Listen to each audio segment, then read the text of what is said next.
And Jack tells in the story how the predominant feeling of the churches in those days was that you were rescuing people from hell. That was the predominant feeling. And when we were growing up, we heard a lot about churches that only practiced the social gospel. And they were the liberal churches who started looking after the needs of other people. And the conservative churches were worried about rescuing people from hell. I've seen a dramatic change over the last 20 years as I've toured around churches. And some of the churches which are more conservative, some of the churches which are more evangelical, are more concerned about the welfare of people. Now, I know Hillsong gets a bad press. They feature regularly on Channel 9 and The Age and so on, and it's bad press. But a lot of people don't know that Hillsong practices a social art. And they look after drug addicts, they look after the homeless and things like that. And sometimes those mega churches are doing remarkable things for the sake of people who are in need.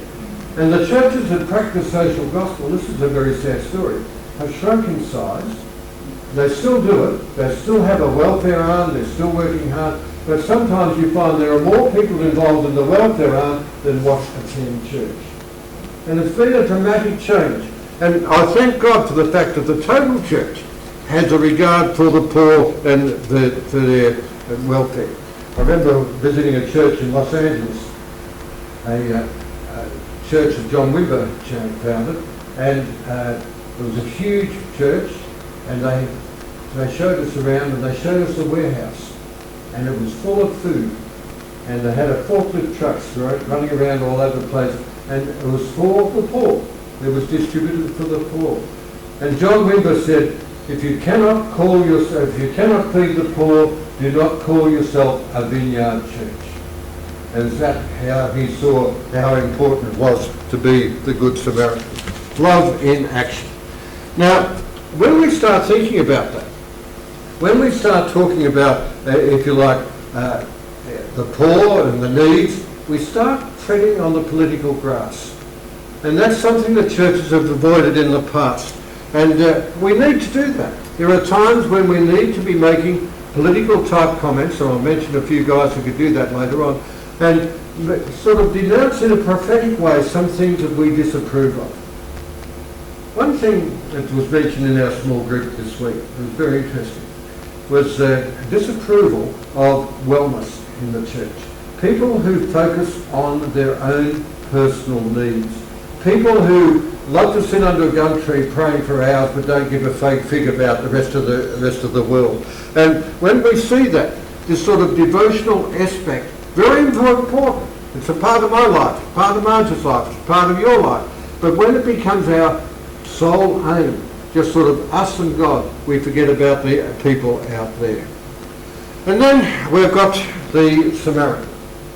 And as Jesus is telling this story, there would have been, boy, if the priest walked by on the other side, what will the Samaritan do? Such was the attitude towards him. But we read that very important part of the reading this morning. He was moved with pity. Or the word is compassion. And I warned the group on Thursday not to sit in the front row as I tried to tell you the Greek word. It's plagonistome. And it's about feeling with your guts. It's feeling down there with another person. It's more than empathy. It's identifying completely with the other person. And the thing that we discovered on Thursday was it's only used of Jesus. Jesus has compassion on the leper. Jesus has compassion on the widow of Nain. Jesus has compassion on the crowd. And then last week, the Father has compassion on the Son who runs towards him. And then today, the Samaritan has compassion. All Jesus-type figures.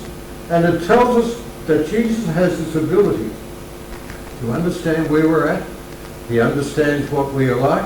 He can identify with us. And when we're the victim, he really comes into our lives and identifies with us in a very powerful way. And it's very important. If we don't have this gift, and we need to be praying for it, we are stunted.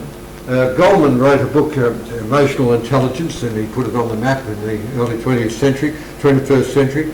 And he also wrote a follow-up book called Social Intelligence, the ability to actually have the willingness to help other people. And he says if you don't have that skill, you are stunted as a person. Well, the Samaritan moved with compassion. Well, we can avoid compassion by asking was it his fault or should there be street lighting or something like that to avoid this type of catastrophe. But he didn't. He just acted in front of him. Now, when we start thinking about the church being involved in social action issues, as I was saying, sometimes it causes us to tread on the political grass. And we've got a few things at the moment. We've got the Voice, and I realise as I listen to both sides, I listen to the ABC and I listen to, what's that other channel? Doesn't matter. But it seems to be a lot of hyperbole on both sides of the question. And we need to be thinking through the question from a point of empathy. There are people who have had in our history, in our church history, who have been prepared to make a political stand on some things. And I think of guys like Alan Walker, Gordon Moyes, Stuart Cameron, and Tim Costello. They're heroes of mine because they're prepared to make a stand on some of these issues. And the stand I would make is regardless of which way you vote on the Voice question, do not forget to have compassion for the children like Marge was describing to us before. They are the ones who are suffering. They are the ones who need a fresh start. Do not forget the gift of empathy as far as that's concerned, and other world issues as well. So, back to the beginning. What was the question that caused all this? What must I do to be saved? Who is my neighbour? And then Jesus, a brilliant teacher, says, which one proved to be neighbour? And it's interesting, the lawyer can't say, the Samaritan, he won't say that. He says, the one who showed mercy. Now, remember the priest and the Levite. They broke the law because they didn't help. It wasn't a matter of rushing off to the temple to serve or to be a witness there. It was a matter of the law said that they were supposed to help that person. They broke the law. The people who understood the law backwards were the ones who broke it. And the one with the wrong pedigree, the one who didn't have a full understanding of the law, the one who didn't have training, was the one who fulfilled the law. And the very strong words at the end of the reading, go and do the same. And when we think of the gospel, we think of prayer, we think of baptism, we read our Bible and pray, but there's always this compunction. Go and do the same. And unless we as a church, and unless we as individuals are meeting the needs of others, our faith is counterfeit. Faith without works, says James, is dead.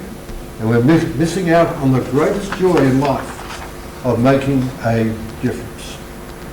So, where do we fit into this story? What about the bandits? Well, I don't think any of us have robbed banks this week. If you have, please put your no hands. No, that's good. Sometimes we identify as a victim. Sometimes we identify as a religious type with faulty priorities. Or we identify with the Samaritan, the one who fulfilled the law of Christ. That's a good way to be. But let's go back. Let's go back to that word compassion. He showed compassion for the victim. And I was saying that Christ does exactly the same thing. And sometimes we have been the victim. Sometimes we have found ourselves on the roadside, unable to move, unable to have a sense of direction. There's one who's come to us at that moment and shown compassion and put us back on our feet. He paid the price for the innkeeper. Christ paid the price for our salvation. And when we come to communion, we come in the shadow of his compassion. we should come in the shadow of his compassion, for regardless of where we've been, regardless of what the mistakes we've made, regardless of the hurts we've felt or the hurts we've caused, he has compassion on us. And as we take communion, we're filled with the presence of Christ. And he says to us, I've showed compassion to you. Now go and show compassion to others. Let's pray together. God our Father, as we take this bread and cup, fill us with the presence of Christ, that you might be the one who meets our needs. But as we take the bread and cup, help us to not only see our own needs, but to see the needs of others. We come in the shadow of your compassion, O Christ. Fill us with your compassion, that we might be compassionate to others. We pray through Christ our Lord. Amen. On the night which Jesus was betrayed, he took the bread and he broke it. And he said, take it and remember me. Come, bring yourself to the communion table and know the presence of Christ.